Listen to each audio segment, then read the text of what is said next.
我犯咗全世界好多男人都會犯嘅錯。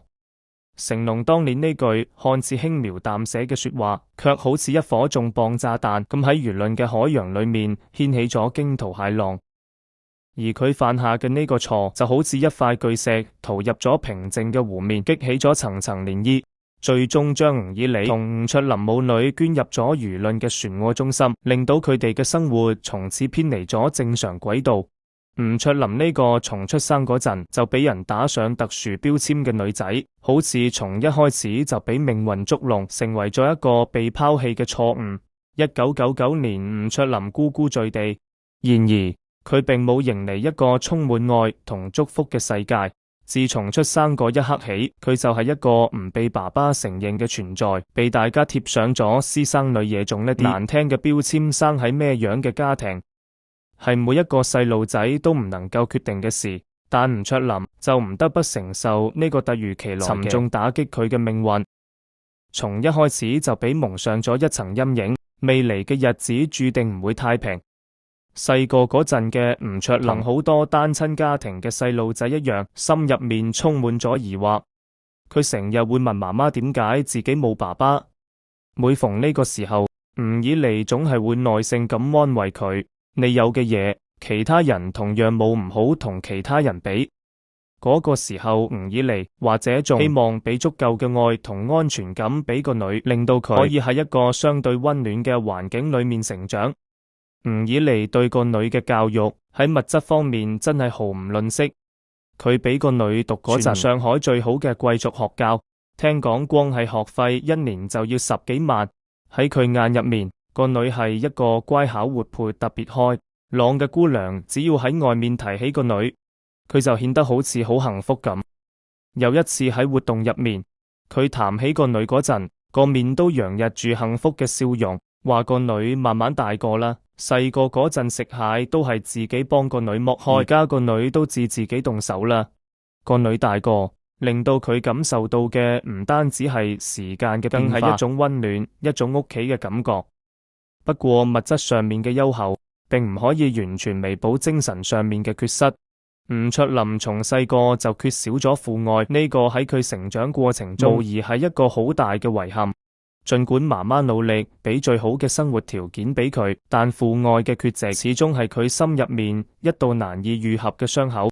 以莉對待個女嘅教育方式，並唔係只有溫柔嘅一面，有時候佢都係比較嚴格嘅。當個女做錯嘢嗰陣，佢會好嚴厲咁懲罰個女，令到個女舉住厚厚嘅書企喺度罰站。有時候情節比較嚴重嘅話，仲會攞住皮帶打。呢種嚴格嘅教育方式，或者喺吳以莉睇嚟，係為咗令到個女可以明辨是非、健康成長，但對於年紀細細嘅吳卓林嚟講，可能就係一種難以承受嘅壓力。不過吳以莉都有溫柔嘅一面。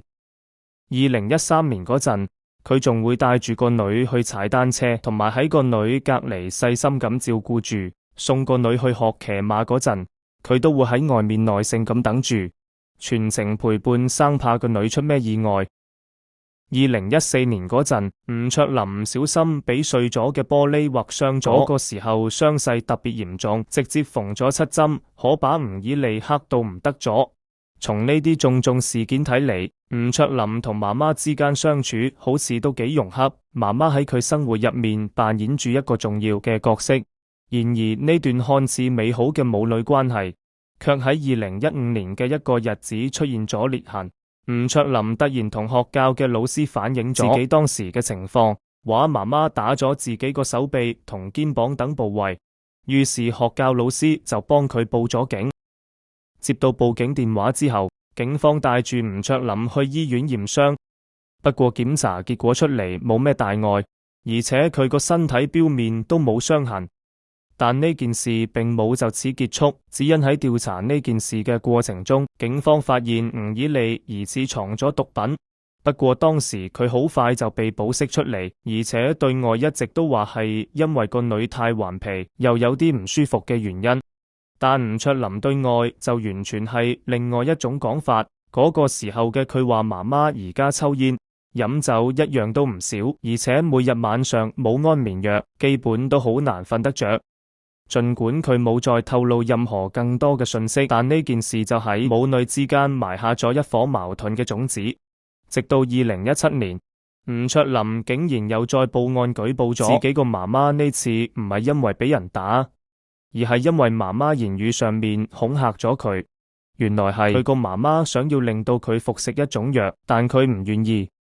於是佢個媽就直情放咗狠話，激動咁話：唔係你死就係我死。呢啲話無疑令到吳卓林感到無比嘅恐懼同絕望。呢次事件之後，母女倆嘅關係徹底惡化，好似從親密無間嘅母女變成咗一對仇人咁。究竟咩原因導致咗呢個樣嘅結果呢？據吳綺莉嘅朋友透露，係因為個女一直以嚟都好想見一見自己個爸爸。但因為當時成龍做法好令到吳綺莉傷心，所以佢哋好早就冇咗聯絡。亦都正因為咁，吳綺莉並唔同意個女同成龍見面，而吳卓林就對爸爸充滿咗渴望。母女倆嘅態度各不相同，矛盾就咁唔斷升級。作為爸爸嘅成龍對待呢個女又係咩樣嘅想法呢？其實從吳卓林出生之後，佢一直都冇見過個女，亦都好少會喺鏡頭前面提起呢個意外嚟嘅細路。就連之前有一次吳卓林割腕自殺，大家都轉住話係因為成龍拒絕承認呢個細路。由此睇嚟，佢同爸爸應該係聯絡好少，甚至可以話係冇嘅。成龍呢種冷漠嘅態度，無疑令到吳卓林更加感受到被拋棄嘅痛苦。成龍呢種態度都令到吳卓林喺輿論嘅漩渦裏面承受住巨大嘅壓力，外界嘅指指點點、異樣嘅眼光，都令到佢感到無比嘅自卑同迷茫。佢一直努力揾自己個身份認同，但始終都唔可以擺脫私生女呢個標籤嘅束縛。佢渴望得到爸爸嘅認可同關愛，但始終都唔到回應。呢種心理上面嘅落差，令到佢個心入面充滿咗痛苦同掙扎。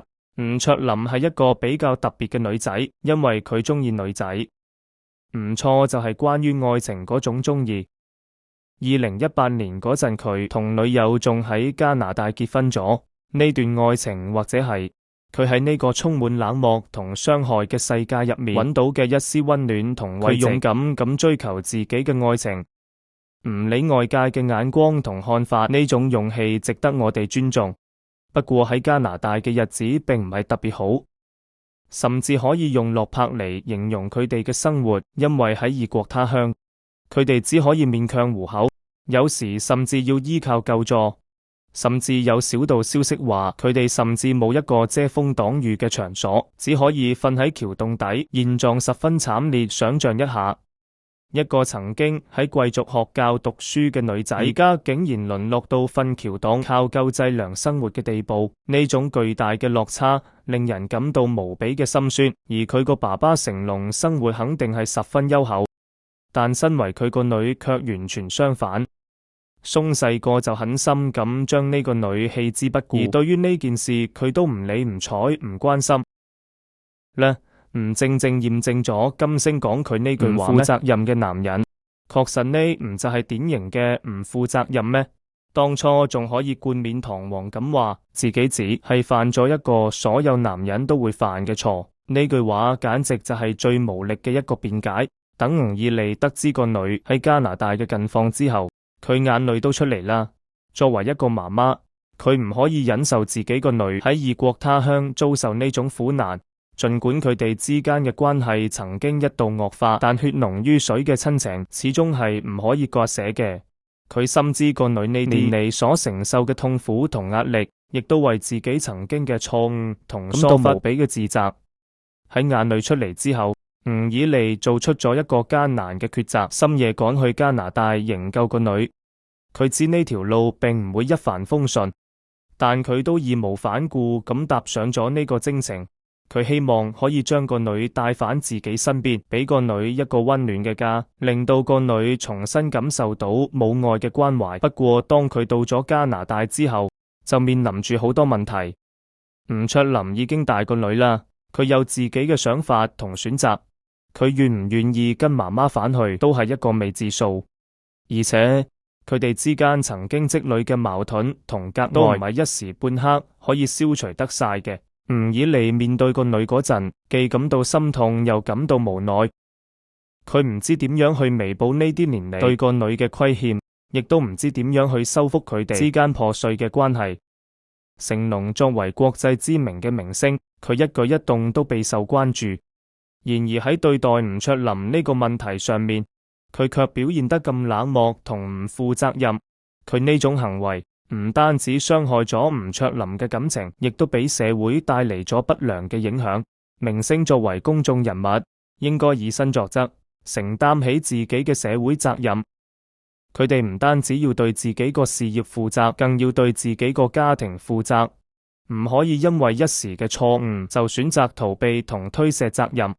吳卓林嘅遭遇都令我哋睇到社會對特殊家庭細路仔嘅關愛仲存在住不足。呢啲細路仔從出生嗰陣就面臨住各種各樣嘅困難同挑戰，佢哋需要更多嘅理解、支持同幫助。我哋應該摒棄對佢哋嘅偏見同歧視，俾佢哋一個公平嘅成長環境。學校、社區同社會組織應該發揮更大嘅作用，為呢啲細路仔提供心理輔導、教育支持同就業幫助，令到佢哋可以好似其他細路仔一樣健康快樂咁成長。儘管吳卓林個人生充滿住坎坷同磨難，但佢並冇放棄對生活嘅希望。佢喺異國他鄉努力咁生活住，勇敢咁追求自己嘅愛情。佢需要學會面對自己個過去，接納自己個唔完美，努力去揾自己個價值同意義。佢可以透過學習新嘅技能，提升自己個能力，為自己創造一個更好嘅未來。同時，佢都需要學會同媽媽和解，放下心入面個怨恨同唔滿，重新建立起母女之間嘅信任同感情。對於吳以利同吳卓林嚟講，修復家庭關係係一個漫長艱難嘅過程，佢哋需要坦誠咁溝通，傾聽彼此嘅心聲，理解對方嘅感受。吳以利需要反思自己個教育方式，俾個女更多嘅尊重同自由，而吳卓林都需要理解媽媽嘅苦衷，放下過去嘅成見。只有透過雙方嘅共同努力，先可以令到呢個破碎嘅家庭重新變得溫暖同完整。我哋希望社會可以俾吳卓林更多嘅包容同支持，唔好再用異樣嘅眼光去睇待佢，唔好再用私生女呢個標籤去定義佢，令到佢可以喺一個充滿愛同關懷嘅環境裏面，重新揾返自信同勇氣，勇敢咁面對未來嘅生活。